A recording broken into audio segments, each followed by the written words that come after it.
Assalamualaikum warahmatullahi wabarakatuh. Waalaikumsalam. Mohon maaf sebelumnya, Ibu, mohon izin. Ini ada tugas dari Guru Pembela. Ini pas saya ketepatan di modul 3.1 tentang demonstrasi kontekstual. Tepatnya modul 3.1.A.6, yaitu pengambilan keputusan berbasis nilai-nilai basikan sebagai pemimpin, Ibu. Mohon waktunya sebentar untuk berkaitan dengan kepemimpinan Ibu yang ada di sekolah SDN Sumbang 1. Nggak repot nggih? Nggak apa-apa ya? Nggak apa-apa. Terima kasih. Langsung saja, Ibu sudah menjadi pemimpin atau kepala sekolah di SDN Sumbang 1, kelihatannya sudah sangat lama sekali. Kira-kira berapa lama ya Bu kalau dihitung? Saya di SDN Sumbang 1 itu sudah mulai sejak 7 Februari 2018 ya, karena 6 tahun persis tanggal 7 Maret. Berarti kalau hitungannya sudah satu periode lebih, sudah sangat lama sekali, dan tentunya banyak pengalaman atau keputusan yang sudah diambil tentang permasalahan. Tentunya banyak permasalahan khususnya dilema etika itu, dilema etika yang berkaitan dengan kepemimpinan. Ada nggih? Setiap sekolah mesti ada. Iya. Pasti ada. Itu meyakinkan saya ini. Apakah pernah mengalami masalah dalam pengambilan keputusan di sekolah ketika harus menghadapi permasalahan dilema etika? Apa yang tentunya Ibu putuskan? Keputusan pas mengambil pasti ada kesulitannya ya. Iya. Itu pertama yang kita berarti adalah kita harus melihat masalahnya apa, kemudian untuk keputusan itu ada beberapa cover ditinjau, kemudian mengajak berapa tenaga atau guru yang dilibatkan dalam pengambilan keputusan ini. Jadi tidak perlu harus sekolah yang mengambil keputusan, tapi banyak pihak dilibatkan di sini. Iya. Supaya tidak menimbulkan masalah baru, ada stakeholder. Ibu pernah mengalami permasalahan dan harus mengambil keputusan yang bijaksana, misalnya permasalahan benar lawan benar. Maksudnya benar lawan benar itu kan satu dengan dua ini sama-sama benarnya, misalkan seperti itu. Kemudian pastinya juga ada permasalahan benar lawan salah. Apa tindakan yang Ibu lakukan ketika menghadapi masalah seperti itu? Tentunya setiap permasalahan itu banyak pendapat ya. Pada itu masih ada yang benar, ada yang salah. Oleh sebab itu saya sebagai pengambil keputusan itu tentunya harus berpihak pada yang benar untuk memberikan itu, sehingga tidak merugikan banyak pihak. Kalau misalnya di sekolah Ibu kok ada mestinya harus mempertimbangkan atau mengacu pada kebenaran aturan sekolah, sedangkan anak ini panjenengan merasa kasihan. Nah, ini mana Ibu sama? Harus sesuai aturan atau kasihan ke anak itu? Padahal anak itu butuh apa ya, misalkan mengikuti kegiatan, misalkan seperti itu. Sulit sekali ya. Iya, ini benar lawan benar ini. Iya. Kita tetap berpedoman pada aturan yang ada. Jadi bagaimanapun juga aturan tetap kita pakai. Di sisi lain anak tetap tidak dirugikan. Semuanya jalan. Tidak aman ada, kemudian anak juga tetap jalan. Yang selama ini ketika menghadapi masalah, langkah-langkah apa saja yang Ibu ambil atau prosedur apa yang Ibu lakukan?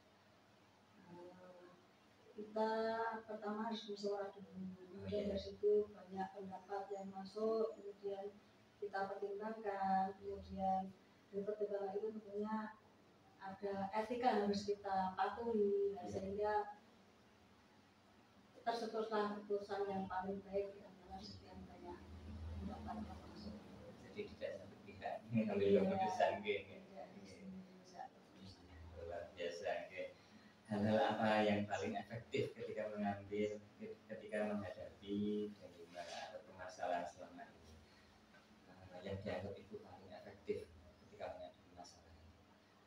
Tentunya dengan mempertimbangkan banyak hal, tentunya di fakta-fakta yang ada. Dari situ faktanya itu harus yang relevan dengan kenyataan, dengan permasalahan yang ada, sehingga keputusan nanti tidak melenceng jauh dari fakta-fakta yang sudah ada. Kuncinya itu ya. Menurut faktanya dulu. Iya, iya. Mengidentifikasi, menganalisis masalah. Iya. Pasti ada tantangan. Nah, ini setiap masalah pasti ada tantangan. Ini ketika mengalami keputusan, ada permasalahan dari mereka. Tantangan apa saja yang pernah ibu alami selama menjabat? Tantangannya kadang-kadang ya kita itu berhubungan dengan perasaan. Iya betul. Ada yang mau mengambil perasaan, belum menimbang perasaan orang lain, karena kepada lain murid atau siswa. Seperti itu. Tapi betul juga meskipun itu tantangan, kita tetap mengambil suatu kebijakan. Kebijakan itu nanti yang mana, bagaimana cara kita maksudnya agar tidak menyinggung yang bersangkutan atau apalagi merebutkan, sehingga tetap mengambil kebijakan yang dianggap paling bijak lah, seperti itu. Bisa ini memang betul itu yang utama. Yang selama ini ketika menghadapi masalah, apakah ibu langsung bertindak secara langsung untuk mengambil keputusan, atau perlu mempertimbangkan, mungkin perlu didapatkan dulu dan lain sebagainya itu? Itu kita melihat masalahnya dulu. Kalau memang seketika itu bisa diambil suatu keputusan, maka harus langsung mengambil keputusan. Jadi tidak perlu melihat orang lain, karena lebih cepat lebih baik. Tidak harus semuanya dimusyawarahkan. Selama itu baik dan benar. Apakah ada faktor itu yang mempermudah dalam pengambilan keputusan selama ini? Apa ada faktor yang mempermudah, maksudnya apa ya, dukungan atau saya harus berpedoman pada ini? Tentunya ada kode etik yang tetap dari pembimbing perasaan, kebijakan dari pimpinan yang lebih atas, itu sebagai dasar kita mengambil keputusan, sehingga tidak semena-mena atas kebijakan saya sendiri, bukan. Hal-hal seperti itu. Jadi mengutamakan kebijaksanaan ini, tidak semata-mata individu. Terus yang terakhir itu tentunya dari setiap permasalahan dan diselesaikan secara bijaksana. Tentunya dari dulu hingga sekarang pasti ada pelajaran yang ibu ambil karena sudah 6 tahun lebih ini. Jadi berusaha semaksimal mungkin ya, berusaha itu tidak menimbulkan masalah bagi pribadi ataupun teman-teman yang lain, apalagi atas nama lembaga, sehingga kita semua berhati-hati dan mengambil keputusan yang kiranya itu nanti berdampak, ada dampaknya bagi lembaga. Terutama itu. Iya, harus waspada, selalu berhati-hati. Menjaga nama sekolah, menjaga nama lembaga yang lebih tinggi lagi di atas kita. Ada etiknya ada. Baik Ibu, terima kasih atas waktunya. Dari keputusan-keputusan atau wawancara ini dapat saya simpulkan bahwa setiap ada permasalahan pasti Ibu mempertimbangkan sangat matang, melihat, mengidentifikasi masalah-masalahnya, yang pasti Ibu sudah berpedoman pada kode etik.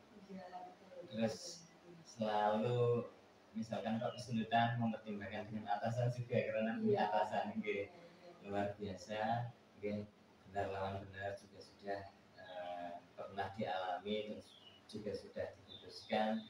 Ini bisa untuk pelajaran untuk penggerak untuk saya sendiri pribadi. Semoga bermanfaat untuk saya. Saya kira cukup. Terima kasih atas waktunya. Kang Bunda. Assalamualaikum warahmatullahi wabarakatuh. Assalamualaikum warahmatullahi wabarakatuh. Waalaikumsalam warahmatullahi wabarakatuh. Mohon maaf Ibu, minta waktunya sebentar. Pak Majid. Kira-kira kira-kira mengganggu enggak ya ini? Betul, enggak apa-apa. Saya sampaikan terima kasih sekali lagi atas waktunya. Saya sampaikan ini karena ada tugas dari guru penggerak Ibu kaitan dengan sudah mencapai di modul 3.1 yaitu demonstrasi kontekstual tentang pengambilan keputusan berbasis nilai-nilai kebajikan seorang pemimpin Ibu. Tujuannya yaitu untuk melakukan analisis kepada pemimpin di sekolah induk, kemudian ada persamaan dan perbandingan di sekolah lain, pemimpin di sekolah lain, yaitu kami tulis dari SDN Negeri 1. Terima kasih atas waktunya. Yang pertama yang ingin kami ketahui, Ibu sudah menjadi pemimpin atau kepala sekolah yang kalau kami perhatikan dan sering ketemu, kelihatannya Ibu ini sangat lama sekali dan sudah sangat berpengalaman. Kalau boleh tahu kira-kira sudah berapa tahun atau sudah ada periodenya ngeten Ibu? Untuk sebenarnya saya perkenalkan dulu Pak Majid, saya adalah Sulistiawati, saya di SDN Ngedok Kulon 1 dan sementara ini saya juga merangkap di SD Banjarjo 2 mulai kemarin 11 Desember 2023. Jadi ada 2 lembaga yang sekarang ini saya istilahnya itu diberi amanah lah Pak Majid untuk merangkap di SD Banjarjo 2.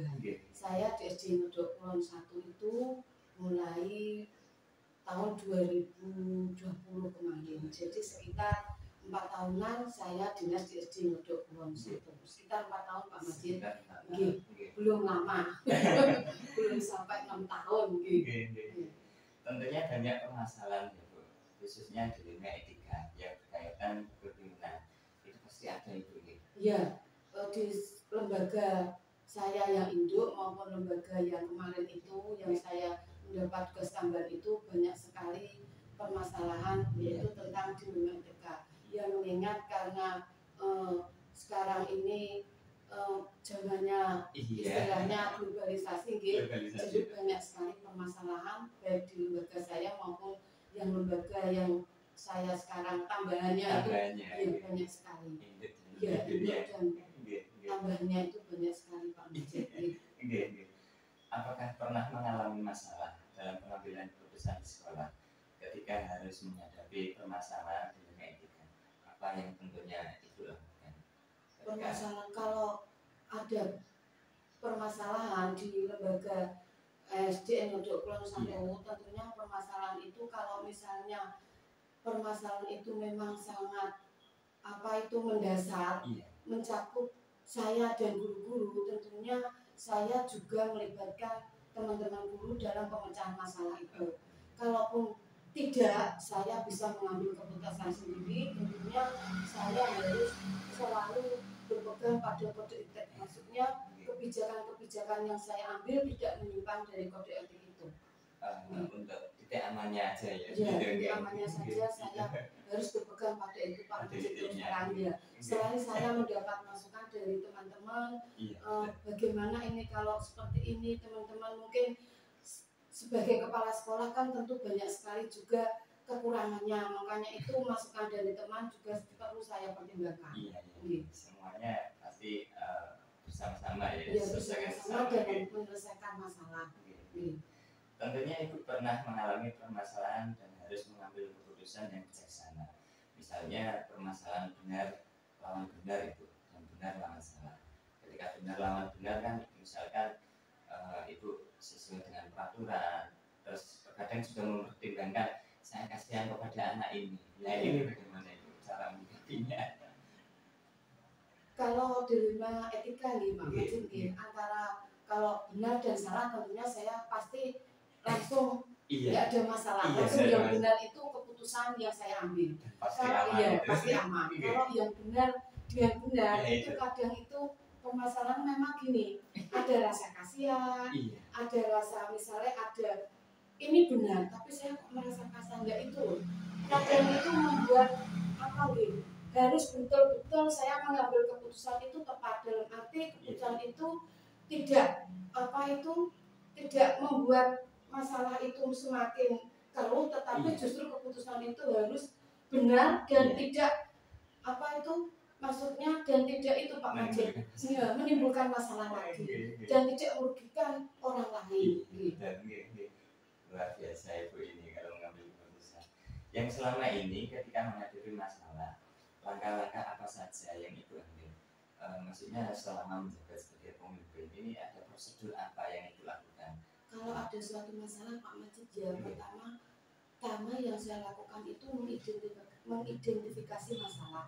Terus dalam masalah itu siapa yang terlibat saja, dan saya cari bagaimana penyelesaiannya itu, sehingga penyelesaian itu nanti jangan sampai merugikan orang lain, dan saya libatkan kebijakan-kebijakan yang sekiranya kebijakan itu nanti mampu menyelesaikan masalah itu dengan baik.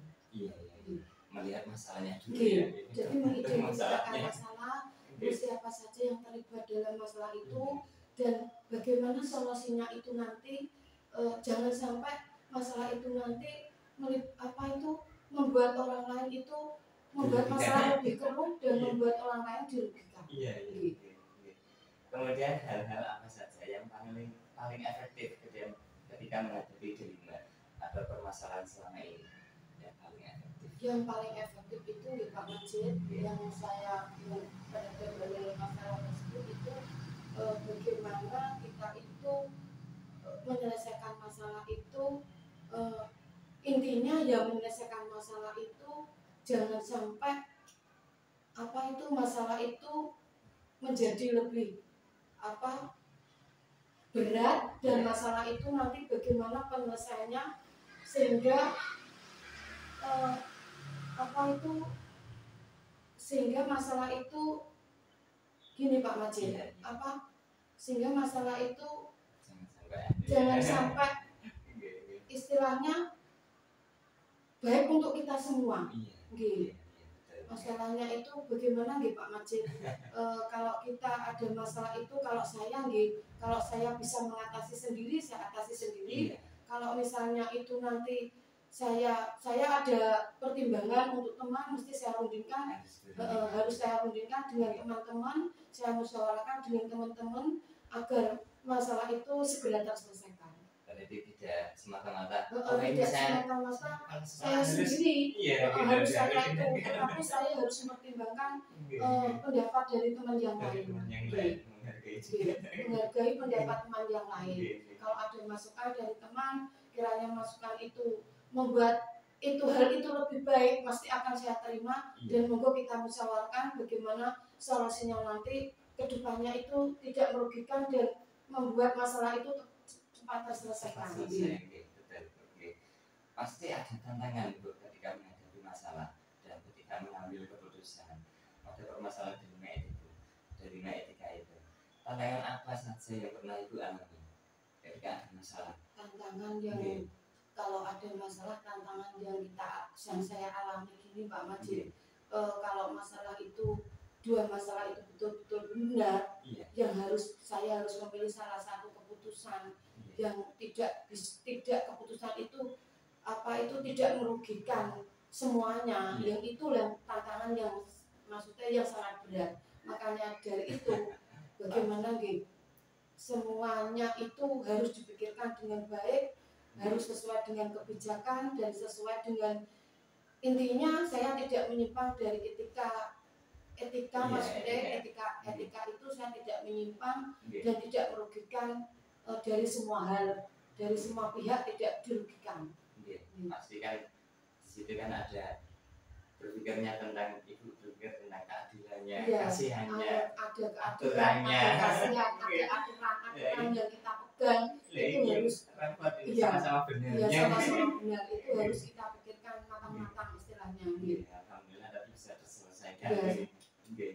Alhamdulillah Pak Majid diselesaikan dengan sebaik mungkin, seadil mungkin, dan sebijaksana mungkin, jangan sampai merugikan orang lain.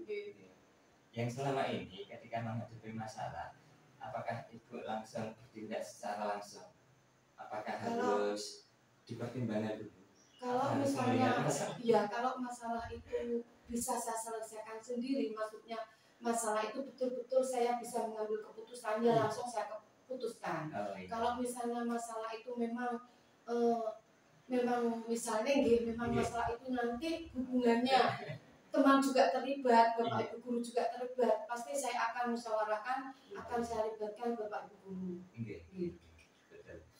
Apakah ada faktor Ibu yang mempermudah dalam mengambil keputusan selama ini? Faktor yang mempermudah pegangannya ya etika itu Pak Majid, kebijakan yang ada, aturan yang ada, etika itu selalu saya pertimbangkan dan selalu saya gunakan supaya tidak keluar dari relnya. Iya. Maksudnya melanggarlah Aman itu Bu, supaya ya. aman Pak Majid.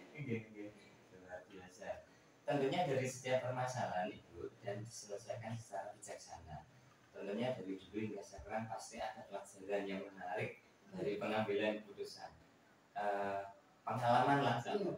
Pengalamannya intinya Pak Majid dari semua itu pengalaman yang sudah saya rasakan selama 4 tahunan lah menjadi kepala sekolah, dalam mengambil semua keputusan atau hal, saya harus selalu menempatkan kebijakan itu yang utama dan memperhatikan jangan sampai kebijakan yang saya ambil intinya kebijakan yang ada itu intinya harus kita, maksudnya gini Pak Majid, kebijakan yang telah ada, telah kita putuskan, intinya jangan sampai kebijakan itu melanggar dan saya tetap berada pada aturan yang telah ada, aturan atau etika yang telah ada, gitu saja intinya Pak Majid. Sampai sekarang ternyata ya. Kalau kita ikuti aturan, ikuti kebijakan yang ada, insya Allah kita akan aman dalam segala hal.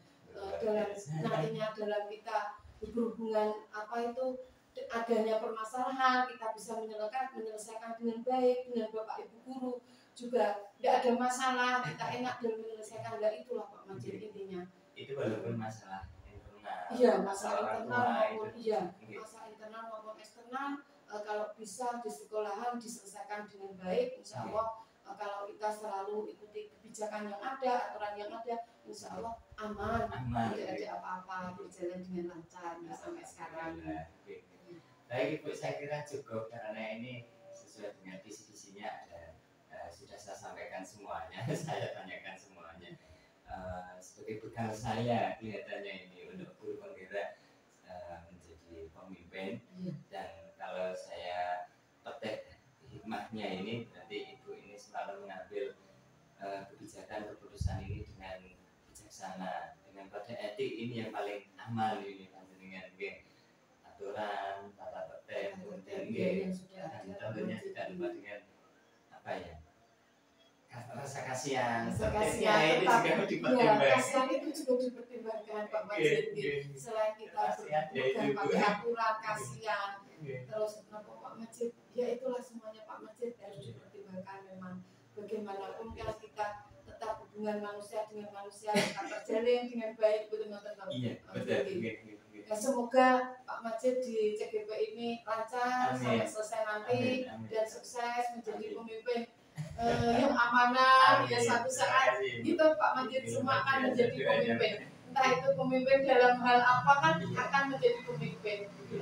Kalau jadi CGP kan mungkin nanti lanjutannya kan menjadi kepala sekolah ke depannya, gitu Pak Majid.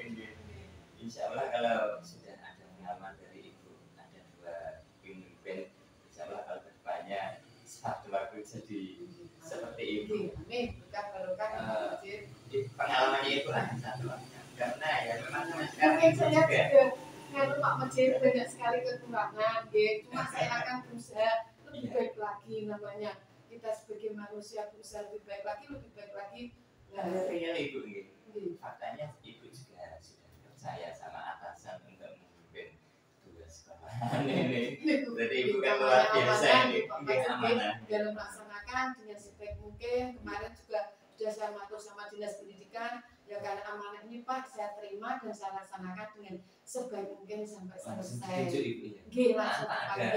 Langsung dipanggil dapat surat, istilahnya surat tugas tambahan di SD 272 dilaksanakan. Yang penting itu tadi tidak keluar dari aturan, tidak keluar dari yang sesuai dengan kode etik yang ada gitu Nggih, aman gitu ya. nggih. Aman. Nggih.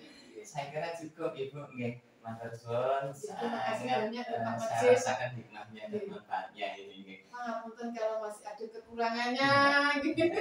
Saya sudah merasakan ini Ibu luar biasa kalau mengambil keputusan. Nanti bisa saya rangkum untuk saya melengkapi tugas saya. Nanti bisa saya kirimkan tugasnya ke Ibu juga. Saya kirim. Terima kasih banyak. Terima kasih. Assalamualaikum warahmatullahi